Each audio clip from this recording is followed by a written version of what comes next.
Señor, aquí han venido hombres enemigos de la parte de África, que por sus rostros y trajes no sé si parecen llegados del cielo o de la tierra. Así reza una carta del año 711 dirigida a Rodrigo, el rey visigodo. Eran los moros. Conquistaron la ciudad, reconstruyeron el puente romano y erigieron la mezquita de Córdoba, en aquel entonces uno de los templos islámicos más grandes del mundo.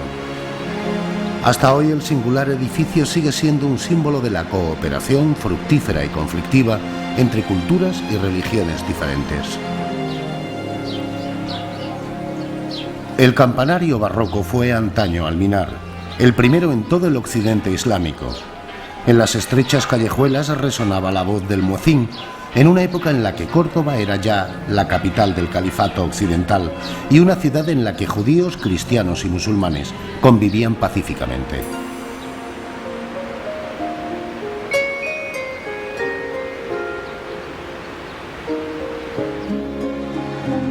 Anteriormente, en este lugar se levantaba una basílica cristiana.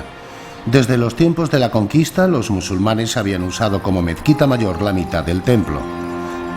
Poco después, Córdoba se convirtió en emirato independiente, una especie de principado del Islam en tierras occidentales. Desde luego no podía faltar una gran mezquita, digna de la poderosa urbe, y en el año 786 se colocó la primera piedra.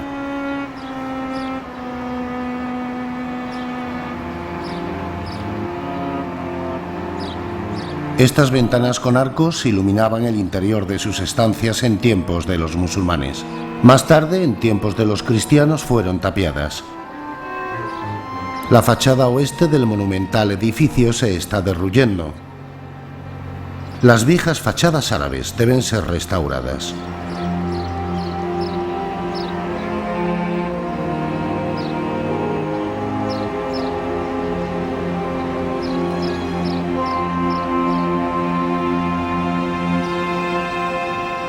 Muchos maestros del arte de la construcción acudían a Córdoba para admirar sus incomparables trabajos de cantería e imitarlos en otros lugares.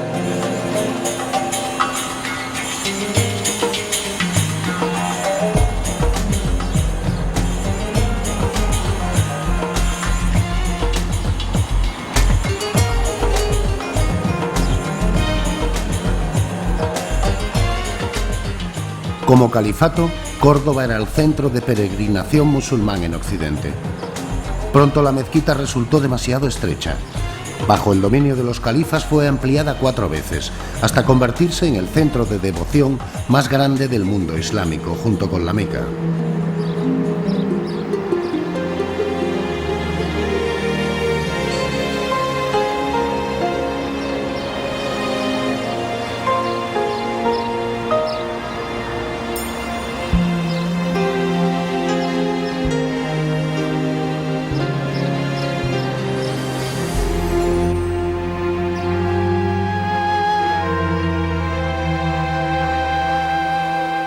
De todas partes vienen a Córdoba.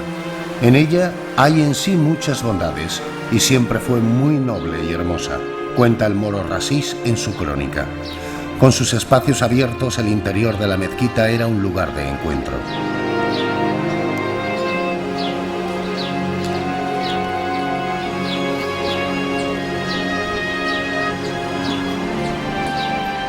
Bajo sus pórticos administraba justicia el cadí. Maestros y sabios acudían de todas partes y al pie de los árboles se mantenían discusiones y debates.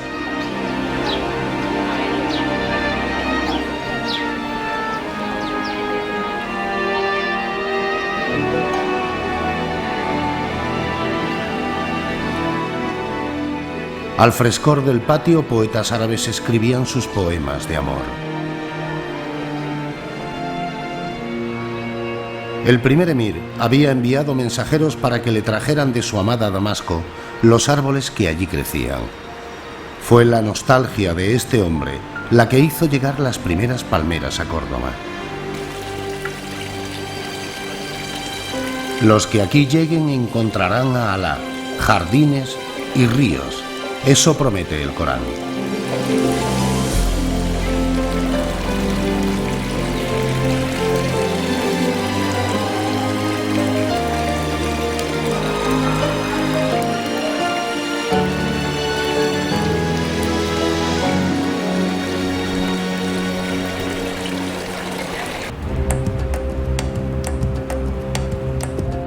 Los muros de la mezquita se abrían hacia el patio.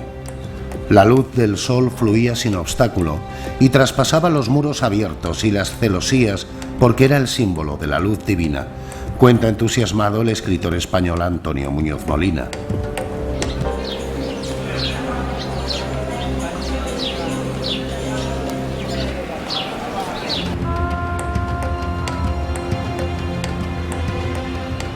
La sensación que tenemos en la mezquita es una deformación de la realidad. Eso dice Borges. El que la ha visto una vez se queda fascinado para siempre. Para los peregrinos era una impresión inolvidable.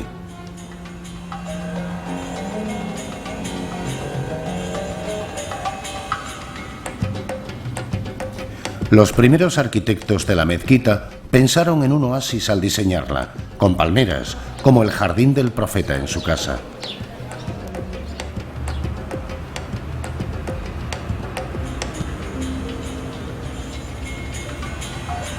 Al construir la mezquita, se descubrieron columnas romanas que se integraron en el proyecto.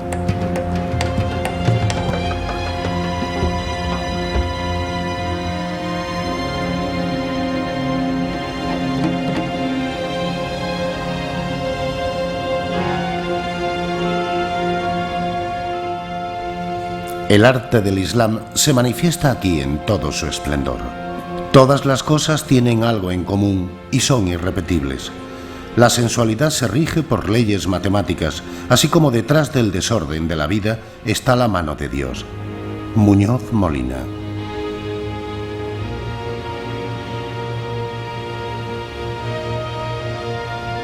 El lugar más sagrado de la mezquita era el nicho de oración.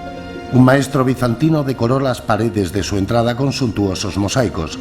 Los trabajos duraron años. Se cuenta que para tal fin, el emperador de Bizancio hizo enviar al califa de Córdoba 320 quintales de teselas vidriadas.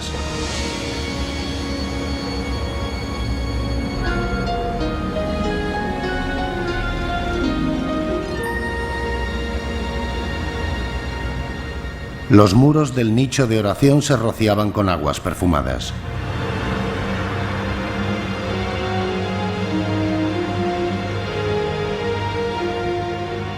La espléndida bóveda que se abre a su entrada está cargada de significado simbólico. El cuadrado representa el mundo material, el octógono es el trono de Dios y la cúpula simboliza la bóveda celeste y la presencia del Señor.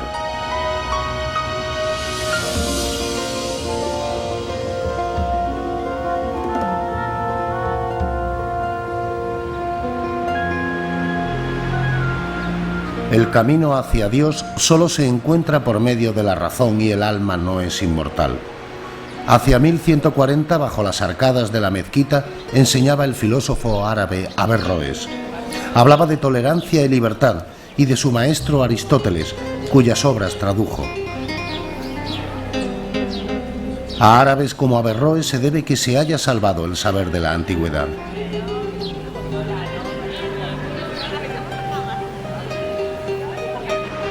Sin embargo, en Córdoba se impusieron los defensores más dogmáticos del Islam. Los que no compartían sus ideas eran perseguidos. Pronto se desató una guerra civil y el califato se desmembró. Averroes fue desterrado y murió en Marruecos. Igual que él, también muchos sabios judíos tuvieron que abandonar la ciudad. El diálogo entre culturas se convirtió en lucha. La mezquita sobrevivió intacta a las devastaciones de la guerra intestina, pero en 1236 los musulmanes tuvieron que abandonar Córdoba.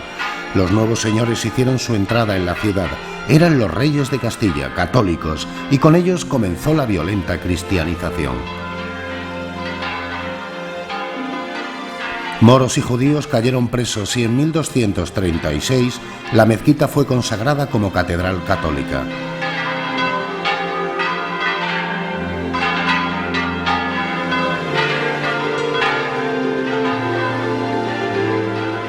Sin embargo, los cristianos no querían prescindir de la asombrosa habilidad de artistas y artesanos moros. Alfonso X el Sabio ordenó que todos los artesanos moros trabajasen 2 días en la mezquita. Puestos al servicio de las autoridades cristianas, los mudéjares, es decir, los musulmanes a quienes se les había permitido quedarse en España, añadían ahora capillas católicas construidas al estilo árabe.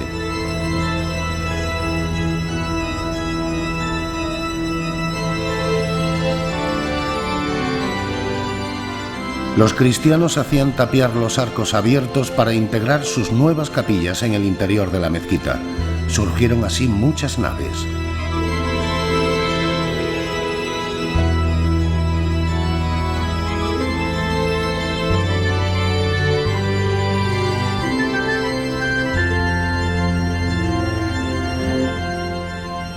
En 1591, el Cabildo decidió erigir una catedral en pleno corazón de la antigua aljama cordobesa. Desde entonces, esculturas y pinturas barrocas llenan los muros de lo que fuera un santuario islámico. Todo un sacrilegio, pues el Islam prohíbe severamente la representación del Señor y la adoración de los ídolos.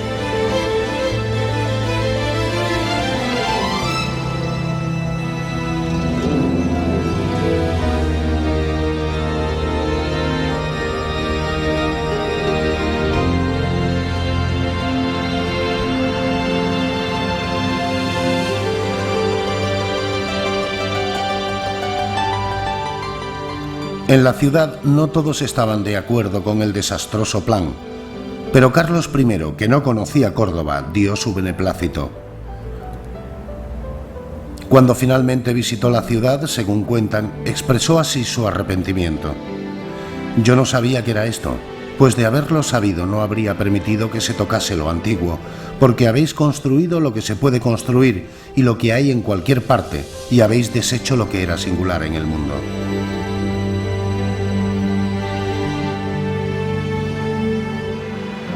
Los arcos de la mezquita vistos desde arriba se parecen a una gran araña. Muy próxima a la mezquita se encontraba el Alcázar, la residencia real. Desde 1482 se reunía también la Inquisición en este palacio árabe. Mientras Fernando II e Isabel la Católica disfrutaban de los jardines árabes y Cristóbal Colón descubría América, se ultimaba la lucha contra los árabes de Andalucía. En 1492 cayó Granada, el último reducto de los musulmanes en la península. Poco tiempo después se dictó el decreto de expulsión y judíos y musulmanes tuvieron que abandonar el país. La pacífica y fructífera convivencia entre las culturas y religiones se había tornado en una cruenta hostilidad. Las viejas piedras mantienen viva la memoria del pasado, pues como dice Muñoz Molina, el eco de aquellos días no se ha borrado. Queda en los libros, en la imaginación, en la memoria, en las ruinas. Viajeros muertos hace 1000 años siguen trayendo noticias de aquella ciudad que buscamos en la ciudad de ahora. Viva moneda, que no se volverá a repetir.